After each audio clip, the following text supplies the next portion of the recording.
자, 주기도문이라고 잘못 불리고 있는 제자들의 기도는요, 유대인보고 하라고 알려주신 기도입니다. 당시에 주님 앞에 유대인 제자들이 있었어요. 배교한 교회들이 소위 주기도문이라고 사용하는데, 교리적으로 이 말씀이 어느 시대에 누구에게 적용되는가, 이걸 깨닫고 그 말씀을 바르게 적용을 해야 하는데, 전혀 그걸 모른 채 전부 다 거의 모든 말씀을 그냥 교회에다 가져와가지고 자기들이 그걸 써먹고 있는 거예요.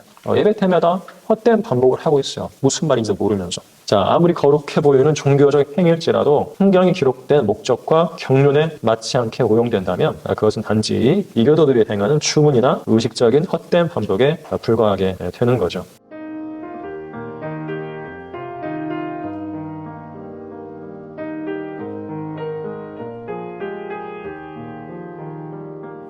자, 비성경적인 한국식 기독교인데요. 비성경적인 기독교가 아니라 비성경적인 한국식 기독교, 한국식 기독교. 그러니까 한국에만 있는 기독교라는 뜻이에요. 성경에는 없고 외국에도 없고 한국에만 있는 거예요. 오죽했으면 이런 이름을 붙였겠습니까?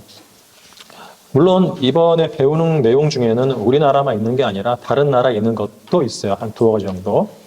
우리나라에서 적극적으로 실행되고 있는데, 자, 첫 시간에 배울 건 주기도문. 밑에 요절을 보시면은요, 마태복음 6장 7절인데, 너희는 기도할 때에 이교도들이 하는 것처럼 헛된 반복을 하지 말라. 이는 그들이 말을 많이 하여야 들으리라 생각함이라. 이교도들의 기도의 특징은 똑같은 내용의 기도문을 계속 반복한다는 거죠. 주님은 그것을 헛되다라고 말씀하시는 거예요. 반복해서 뭐하게요? 아무 일도 안 일어나요. 그래서 헛된 것이거든요. 특히 가톨릭 같은 경우에는 자기들 기도 문이 있죠. 그냥 그거 그대로 읽지 않습니까? 그런 것이 헛된데, 한국교 같은 경우는 주기도문을 매 예배 때마다 아니면 뭐 다른 어떤 행사에서 외우거든요. 그런 것들이 헛된 건데, 주기도문을, 그러니까 우리는 제자들의 기도라고 그러는데, 제자들에게 알려주셨으니까 그 기도를 알려주시기 전에 바로 앞에 구절에서 이교도들처럼 헛된 반복을 하지 말라라고 주님께서 경고를 하셨거든요. 바로 뒤에 제자들의 기도가 나오는데 그걸 주기도문이라고 이름 붙여가지고 헛되게 계속 반복하고 있는 거죠. 뭔가 좀 매치가 되고 있어요. 자, 오늘날 현대 교회의 공적 예배를 관찰해 보면 성경의 본질에서 벗어난 채 오랜 관습과 전통에 묶여 기계적으로 반복되는 의식들을 쉽게 발견할 수가 있는데요. 오랜 관습, 전통. 옛날부터 해왔으니까 계속 하는 거예요. 기계적이죠. 왜 하는지도 몰라요. 자, 대표적인 예가 바로 예배의 시작과 과정, 그리고 마무리를 장식하는 주기도문 암송, 사도신경 고백, 그리고 목사의 축도. 처음 신앙생활 하려면 주기도문을 외워보려고 그러고요. 사도신경을 외워보려고 하거든요. 저도 옛날에 거듭났을 때 나도 주기도문 외워야 하는 거 아닌가 그런 생각을 했었어요. 옛날에 그걸 하던 걸 봤기 때문에 어릴 때 나도 이제 외워야 하는가? 쫄병한테 야 외워봐라 그랬더니 외우더라고요. 교회 다니는데. 자, 그런 시도를 했었어요. 종교적으로. 자, 무지한 교인들은 이런 의식들이 교회의 역사 속에서 당연히 지켜져야 할 경건한 전통이자 성경적인 제도라고 맹신하고 있습니다. 맹신은 맹신. 자, 주일마다 수많은 교회들 예배당에서 수백만 명의 교인들이 거의 같은 시간에 일제히 입을 모아 같은 문장을 외우고 있죠. 우리나라는 이제 1000만 기독교인이라고 그러는데 1000만 명이 거의 같은 시간에 이 주기도문이라는 걸 배우는 거죠. 자, 이렇게 하면 올바른 예배를 드리지 않은 것 같은 막연한 불안감에 휩싸여 있다. 하지만 우리는 종교적인 열심에 앞서서 주님께서 친히 경고하신 엄중한 말씀을 먼저 기억해야 하는데, 아까 읽었듯이 너희는 기도할 때 이교도들이 하는 것처럼 헛된 반복을 하지 말라. 이는 그들이 말을 많이 하여야 들으리라 생각함이라. 자, 이 말씀이 바로 오늘날 한국교회의 예배 풍경을 그대로 투영하고 있다. 예배 때마다 헛된 반복을 하고 있어요. 무슨 말인지 모르면서. 자, 아무리 거룩해 보이는 종교적 행위일지라도 성경이 기록된 목적과 경륜에 맞지 않게 오용된다면 그것은 단지 이교도들이 행하는 추문이나 의식적인 헛된 반복에 불과하게 되는 거죠. 뭘 알고 그 말씀을 적용을 해야죠. 그리고 교회 예배 때 하라고 주신 그 기도 방법도 아닌데 교회가 예배 때 그걸 외우고 있다는 거죠. 교회 시대하고는 무관한 말씀입니다. 근데 교회 시대로 가져와가지고 의미 없이 외우고 있어요. 자, 기독교의 탈을 쓴 채 교회를 지배해온 이런 누룩을 제거하려면, 누룩은 성경에서 죄하고 거짓 교리를 상징하죠. 이런 것들을 제거하려면 지금까지 당연하게 여겨왔던 의식들을 이제는 성경대로 분별해야 한다. 주님께서 제자들에게 가르쳐 주신 기도의 참된 교리적 배경이 무언가? 성경이 기록된 목적 중에 제1목적이 뭐냐면 교리예요, 교리. 교리와 책망과 바로잡음과 의로 훈육하게 유익하다고 영감으로 주어진 성경에 관해서 디모데 후서 3장 16절에서 말씀하고 있죠. 영감으로 하나님의 말씀을 주신 첫 번째 목적은 교리예요, 교리. 교리적으로 이 말씀이 어느 시대에 누구에게 적용되는가, 이걸 깨닫고 그 말씀을 바르게 적용을 해야 하는데 전혀 그걸 모른 채 전부 다 거의 모든 말씀을 그냥 교회에다 가져와가지고 자기들이 그걸 써먹고 있는 거예요. 그러다 보니까 구약 시대나 대환란 시대에 해당되는, 아니면 천년왕국 시대에 해당되는 행위구원, 그런 말씀들을 교회 시대로 가져와서 써먹고 있다는 거죠. 행위로 구원받는 줄 알고. 그래서 이러한 오늘 이 기도에 대해 배우는데 참된 교리적 배경은 무엇이고, 매주일 고백하는 사도신경 속에 감추어진 로마 카톨릭의 이단적 정체는 무엇인지, 그리고 예배의 끝을 장식하는 축토가 어째서 로마 카톨릭의 그 사제주의적 유물인지를 밝히는 일은 이 대배교 시대에 인간의 전통과 신조를 버리고 바른 신앙을 지키기 위한 길이 될 것입니다. 자, 첫 번째는 주기도문인데요. 제자들에게 알려주신 제자들의 기도가 맞아요. 정확한 이름은 제자들의 기도예요. 너희는 이렇게 기도하라고 말씀하시니까, 너희가 누구냐면 그때 주님 앞에 제자들이 있었거든요. 자, 하늘에 계신 우리 아버지 이름이 거룩하게 되셨고 아버지의 왕국이 임하시오며 아버지의 뜻이 하늘에서와 같이 땅에서도 이루어지이다. 방금 읽었는데 지금 뭘 놓고 기도합니까? 뭐가 임하라고 그러죠? 아버지 왕국이잖아요. 이 기도의 목적은 왕국이 땅에 임하는 걸 두고 있는 거죠. 거기에 목적을 두고 있는 거예요. 이 지상에 임할 왕국은 아버지의 뜻이 하늘에서와 같이 땅에서도 이루어지는 왕국인 거예요. 그래서 아버지의 뜻이 하늘에서와 같이 땅에서도 이루어지이다. 이것이 왕국의 목적이라는 거죠. 지상에 사는 사람들이 그 왕국 안에서 아버지의 뜻을 이루며 사는 거죠. 자, 오늘 우리에게 일용할 양식을 주셨고 우리가 우리에게 빚진 자들을 용서하는 것 같이 우리의 빚진 것들도 용서해 주시오며 우리를 시험에 들게 하지 마셨고 악에서 구하여 주시옵소서. 그 왕국과 권세와 영광이 영원토록 아버지의 것이옵니다. 아멘. 끝에 또 뭘 구하고 있어요? 그 왕국이죠. 이 기도는요, 왕국에서 시작돼서 왕국으로 끝나요. 어디에 임하여? 왕국이 임하시오며. 지상에 뭐라고 되어 있어요? 아버지의 뜻이 하늘에서 같이 땅에서도 이루어지리다. 땅에 임할 왕국을 기다리면서 그 왕국 빨리 임하게 해주십시오라고 기도하는 게 바로 이 마태복음 6장의 기도예요. 자, 이걸 정확히 아셔야 돼요. 자, 다음 페이지 보시면, 다음 페이지인가요? 자, 신약의 마태복음 6장 9절에서 13절까지의 말씀을 읽었는데요. 배교한 교회들이 소위 주기도문이라고 사용하는데, 예배 때 암송되고요. 또 각종 기독교 모임에서 목사의 축도가 없으면 주기도문이 폐회를 위한, 어떤 기독교 모임의 폐회를 위한 기도문이 되곤 해요. 저는요, 장례식장에서요,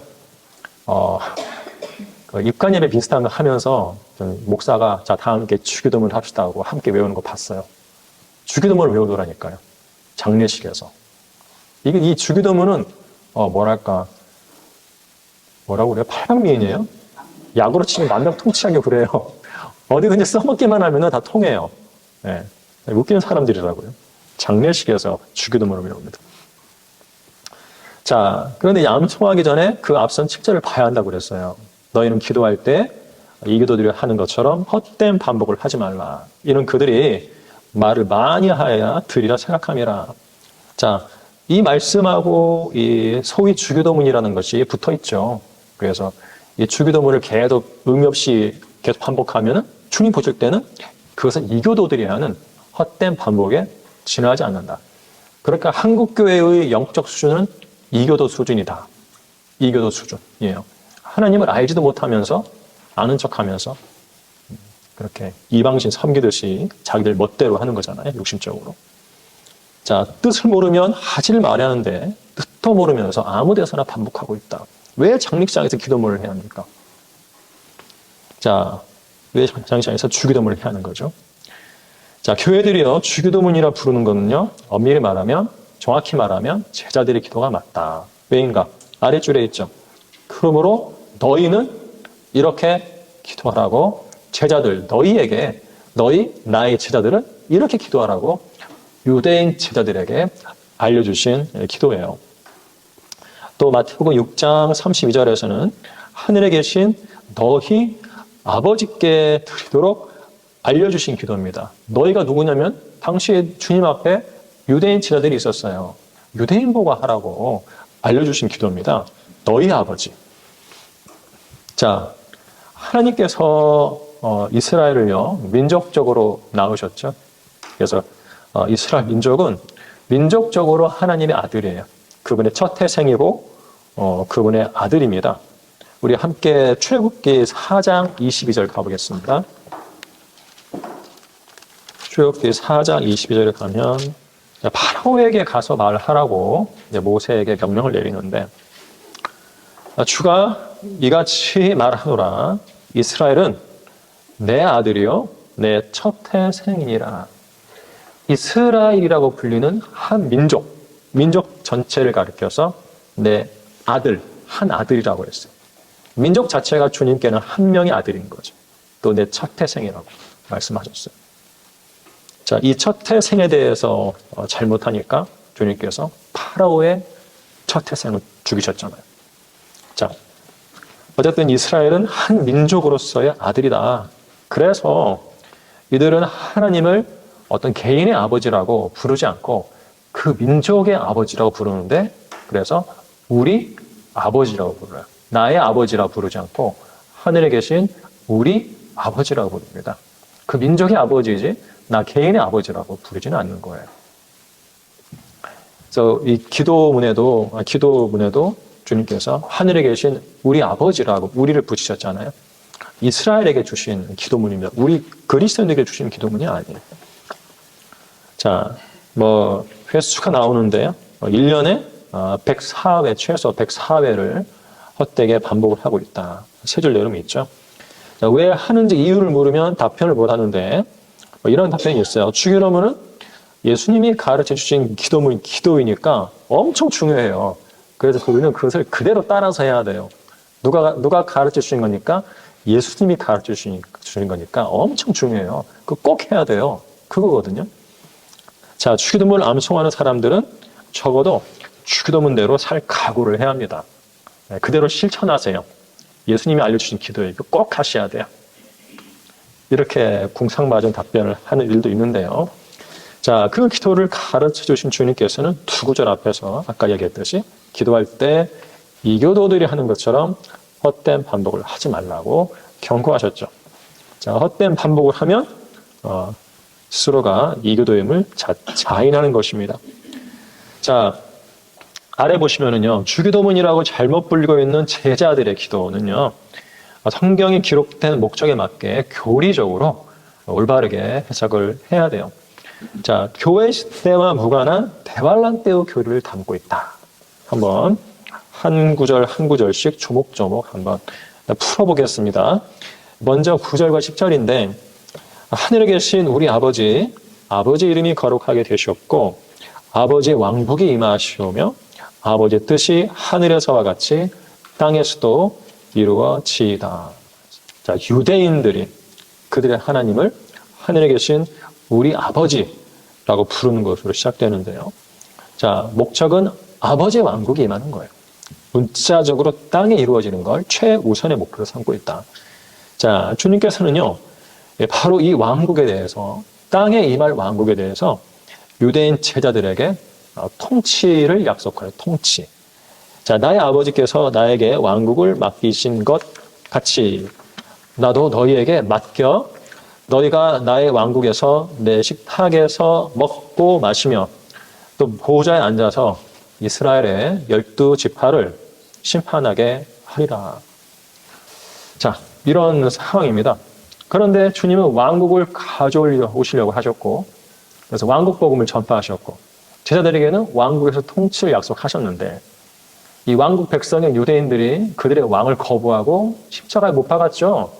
그래서 주님이 가져오시려고 했던 왕국은 초림 때 임하지 않았어요. 그래서 언제로 연기됐어요? 재림 때로 연기가 된 거죠. 재림하셔가지고 다윗의 보좌에 앉아 통치하실 이제 물리적 왕국이 되는 거예요. 앞으로 임하게 되는 거예요. 과거에 임하지 못했기 때문에. 초림 때는 주님의 왕국이 세상에 속한 것이 아니었지만요.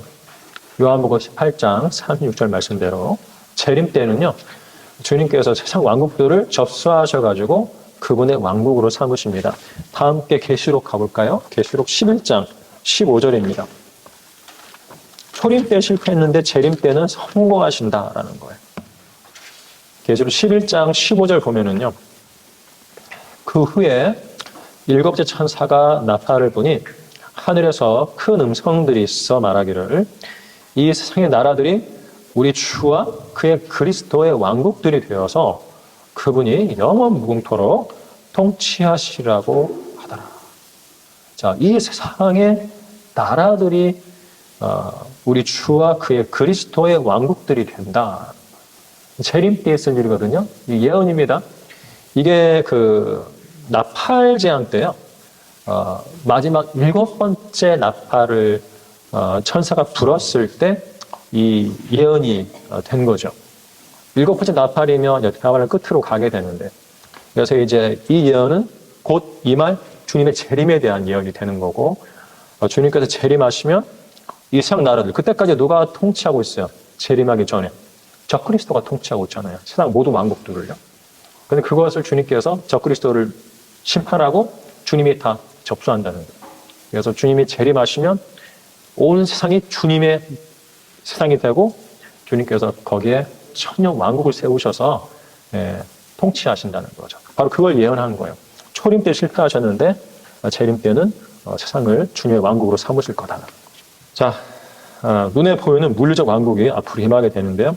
지금 전파되고 있는 영적인 하나님의 나라가 아니라는 거죠. 지금은 영적인 하나님의 나라, 성령 안에서 의와 화평과 기쁨이라고 불리는 이런 도덕적이고 영적인 나라가 지금 펼쳐지고 있는데 로마서 14장 27절에서요. 근데 재림 때가 되면 이 영적인 나라하고 주님께서 가져오시는 물리적인 지상 왕국이 하나가 되어 합쳐지게 됩니다. 그게 바로 천년 왕국인데요. 자, 그걸 인용하시고 어쨌든 초림 때 못 가져오신 지상 왕국을 재림 때는 가져오시는데, 자, 미래고 재림 때 왕국이 임할 것을 구하면서 기도하는 법을 가르치셨기 때문에 제자들의 기도가 드려지는 시점은 왕국이 임하기 전인 대환란 기간으로 설정이 된다. 초림 때는 이제 못 가져오셨잖아요. 그래서 왕국을 다시 가져오시는 걸 기다리면서 대환란 때 유대인 제자들이 왕국을 위해서 기도를 하는 거죠. 자, 둘째는요. 오늘 우리에게 일용할 양식을 주셨고 11절인데, 자, 여러분 뭐 밥 먹기 살 힘드세요? 오늘 밥 달라고 기도해야 밥이 떨어집니까? 굳이 이런 기도 안 해도 되거든요. 집에 쌀 있잖아요. 주일날 한국교회 교인들이 이 주기도문을 할 때 오늘 우리에게 일용할 양식을 주셨고 그러잖아요. 그럼 그날 주일날 일용할 양식을 달라고 꼭 기도해야 하나요? 밥 없어요? 주일날? 잘 먹잖아요. 왜 하죠? 이런 게 헛된 반복이 되는 거예요. 의미가 없습니다. 하지만 대환란 때가 되면 하루하루 양식을 놓고 기도할 수밖에 없게 돼요. 짐승의 표를 안 받으면 사고 파는 게 불가능하죠. 먹고 살 수가 없는 거죠. 하늘에서 떨어지는 이런 만나를 기다려야 돼요. 셀라페트라에서 유대인들이 남은 자들이요. 바로 그들이 드려야 할 기도인 거예요. 날마다 초자연적인 부양을 받아야 돼요. 오늘 우리에게 이런 양식 주십시오. 기도하면 하나님 주시는 거예요. 자, 역시나 대환란 때 드릴 기도죠.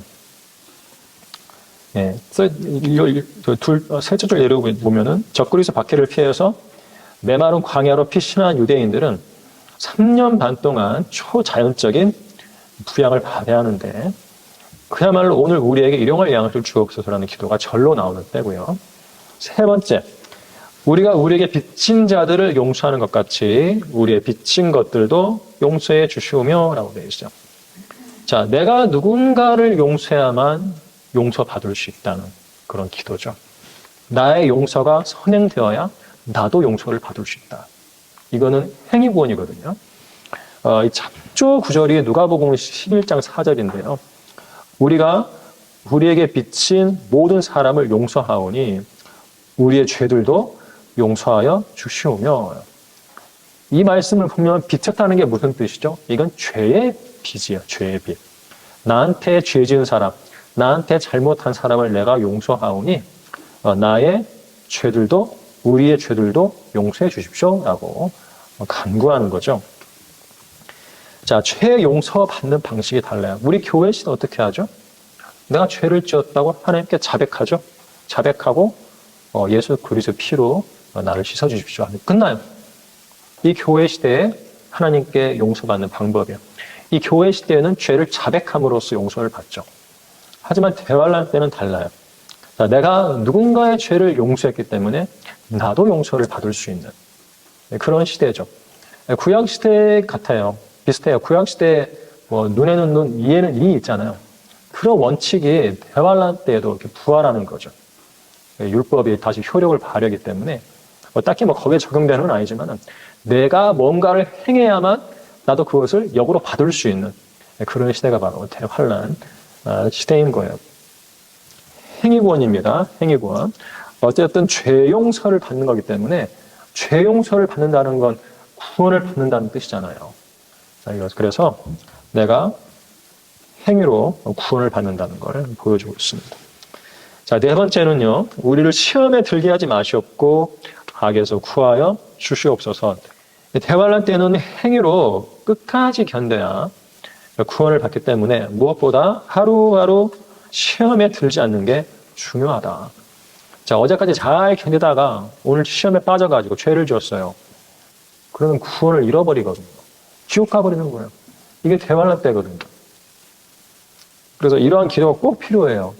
우리를 시험에 들게 하지 마시옵고. 시험에 안 드는 게 좋죠. 시험에 안 들고 하루를 보내는 게 너무너무 중요한 기간이 바로 대환란 기간입니다. 하루하루 자신의 구원을 유지하고 살아야 하는 거예요. 시험에 들어가고 타협한다면 적그리스도의 세력이 막 와서 죽이려고 그래요. 붙잡아가고 목 베어 죽이려고 그래요. 표 안 받았다고. 타협해버리면 끝이에요. 자, 그래서 시험에 들지 않는 게 중요하고 시험에 빠져서 죄를 지으면 그 사람은 고통의 연계가 영원 무궁토로 올라가는 불못에 던져지게 된다는 거죠. 아주 무서운 시대죠. 다섯째, 자, 그 왕국과 권세와 영광이 영원토록 아버지 것입니다 라고 13절에서 말씀하는데 10절에 이어서 여기 13절에서 또다시 왕국을 언급하신다. 이 기도를 왕국으로 종결시키는 거죠. 시작과 끝이 모두 하늘에 계신 아버지께서 지상에 세우실 왕국에 그 초점이 맞춰져 있어요. 자, 이 왕국은 결코 교회 시대의 영적인 하나님의 나라가 아닙니다. 자, 마태복음 6장의 제자들의 기도는 적그리스도의 박해 아래에 있는 유대인 환란 성도들이 그들을 구원하실 메시아 왕의 지상 왕국을 바라보면서 드려야 할 가장 효과적인 기도가 되는 거예요. 자, 이 왕국은 언제 이루어진다고요? 재림 때 이루어지기 때문에 예수 그리스도의 재림을 기다리면서 대환란 때 적그리스도의 박해를 견뎌내며 인내하며 하는 기도가 되는 거죠. 이 라우디키아 교회 시대에 뜻도 모르면서 예배 때마다 주문처럼 외우라고 주어진 기도가 아니다라는 겁니다. 그리스도인은 한글 킹제임스 성경을